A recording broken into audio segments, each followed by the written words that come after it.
First of all, I want to congratulate the senator from Michigan and the senator from Missouri for touching on what is obviously a very, very serious national issue, and that is how we deal with the crisis of mental health in this country. And I want to thank both of them for the work that they are doing.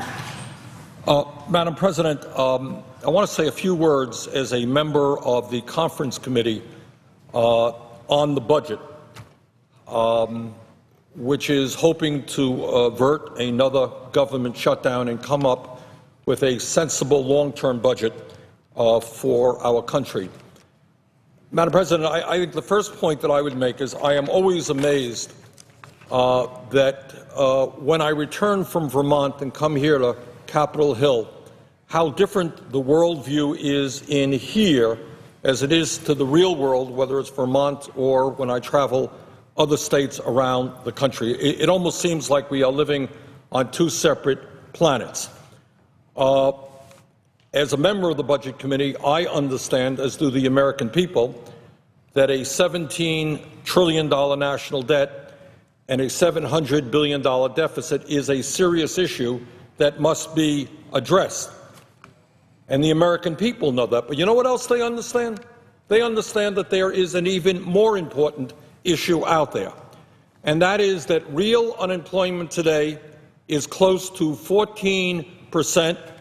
Youth unemployment, an issue that the Pope Francis, is beginning to talk about a great deal in this country, is approximately 20%. African American youth unemployment is over 40%. And what the American people are saying is, yes, deal with the deficit, but do not forget that we continue to have a major economic crisis with millions and millions of Americans unemployed, and for many other Americans who are working, their wages are deplorably low. We have millions of folks working for $8 or $9 an hour who cannot take care of their families under those wages. So while the middle class is disappearing and poverty today, the number of people living in poverty is at an all-time high, we also have another dynamic that we don't talk about too much here for obvious reasons, and that is that the wealthiest people are doing phenomenally well. Corporate profits are at record-breaking levels, and the gap between the very, very wealthy and everybody else is growing wider and wider. Now, we are surrounded by lobbyists representing the wealthy and large corporations, and they don't kind of like that discussion, so we don't talk about that too much, but it remains absolutely true. Madam President, when I go home and talk to Vermonters, or I go around the country, what people tell me and what the polls tell me is the American people, regardless of political persuasion, by the way, are in significant agreement about a lot of issues. You won't see that reflected here, but the American people are in significant agreements. If you ask the American people, I suspect in North Dakota, Vermont, Maryland, or any place else, they say, do you think we should cut Social Security? Do you think we should cut Medicare? Do you think we should cut Medicaid? Do you know what the American people say overwhelmingly? No. These are tough economic times. Poverty among seniors is going up. People are worried about health care costs. These programs are vital for the survival of so many of our people. Do not cut Social Security, Medicare, and Medicaid. That's not what Bernie Sanders is saying. That is what the American people are saying.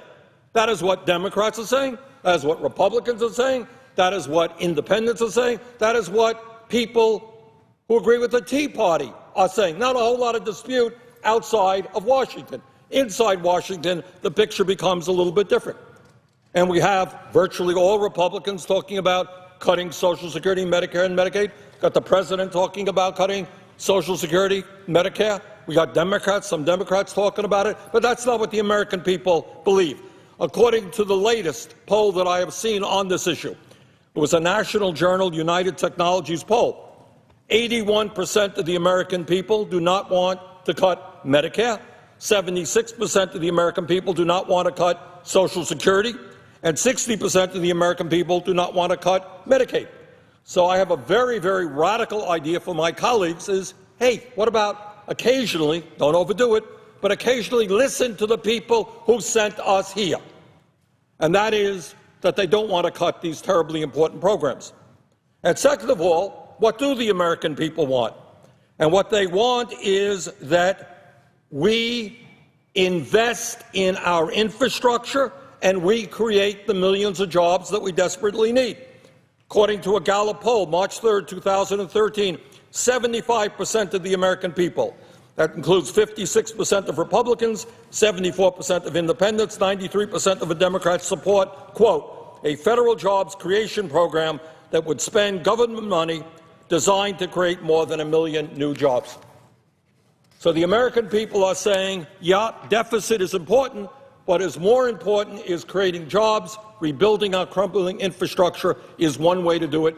Don't cut Social Security, Medicare, and Medicaid. And what else are the American people saying? Well, not too surprisingly, when we see so much income and wealth inequality in America, the American people do believe that when 95% of all new income in the last few years has gone to the top 1%, that maybe, given the fact that the wealthy are doing phenomenally well, maybe they might be asked to pay a little bit more in taxes. Maybe we might want to end all of the corporate loopholes that currently exist. Again, that's not Bernie Sanders. January 29, 2013, poll by Hart Research Associates. 66% of the American people believe the wealthiest 2% should pay more in taxes, and 64% of the American people believe that large corporations should pay more in taxes than they do today. Well, guess what? The American people have given us a solution to the major crises facing the American people. They want to invest in our economy. They want to create jobs. They want to ask the wealthy and large corporations to pay more in taxes. They do not want to cut Social Security, Medicare, and Medicaid. That's the real world. But then you come back to Washington, what are people saying?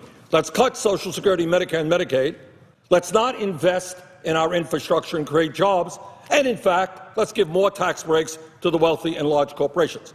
So this is Alice in Wonderland world. American people are saying one thing, and the lobbyists around here and many members of Congress are saying something very different.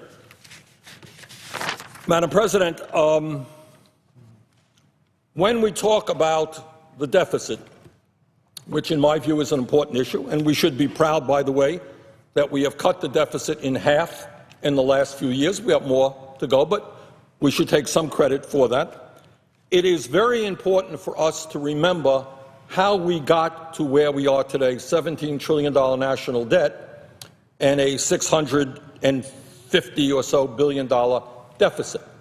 And I find it interesting that some of those people who are most active in causing the deficit are now standing up saying, oh, I'm really worried about this deficit that I helped cause, and therefore we got to cut all these programs that working people and children and the elderly need. So let us take a brief look back into the recent past and find out how we got to where we are today and who voted for those programs. As I hope most Americans know, in January 2001, when President Clinton left office and President Bush took over, this country had a $236 billion surplus. $236 billion surplus. That is a quite large surplus. And what the Congressional Budget Office projected is that the 10-year budget surplus would be of $5.6 trillion. There would be a huge increase in our budget surplus. The projections were very, very strong. And in fact, they projected that we could erase the national debt by 2011. Imagine that. That was where we were heading. Well, Bush took office, a number of things happened. We went to war in Afghanistan and Iraq. I voted for the war in Afghanistan. I strongly opposed the war in Iraq. But be that as it may, many of my friends who are great deficit hawks, they forgot to pay for those wars. Those wars are estimated to cost between somewhere around $6 trillion. So folks who are standing up today saying, gee, we just can't afford nutrition programs for children, they didn't have a problem voting for 2 wars and not paying for that. They also did not have a problem voting for huge tax breaks that went to the wealthiest people in this country. And they also did not have a problem voting for a Medicare Part D prescription drug program written by the insurance companies, by the way, by the pharmaceutical industry, which also added to the deficit. So the point that I am making is that many of the folks who are standing up here demanding cuts in Social Security, Medicare, and Medicaid voted for 2 wars, tax breaks for the rich, and an unfunded Medicare Part D program. And then on top of all that, we had the Wall Street crash, which resulted in less revenue coming into the federal government. Add all of that stuff up, you have a large deficit. So, Madam President, let me conclude by simply saying this.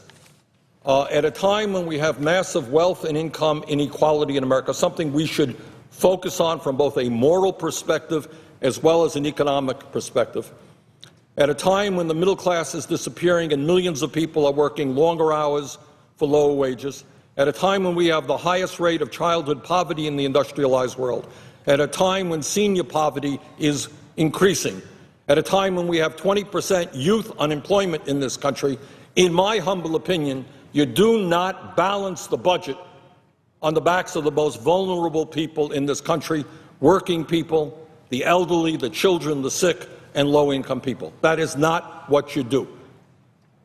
What you do is go to those people who are doing very, very well and say to them, you know what? Welcome to the United States of America.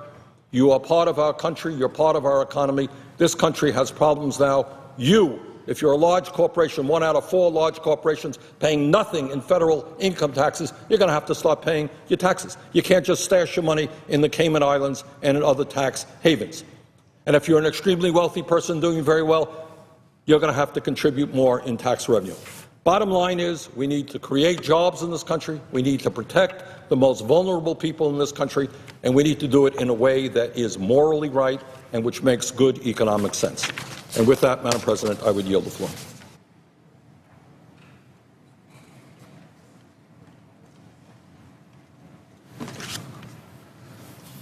Don't put it up, White.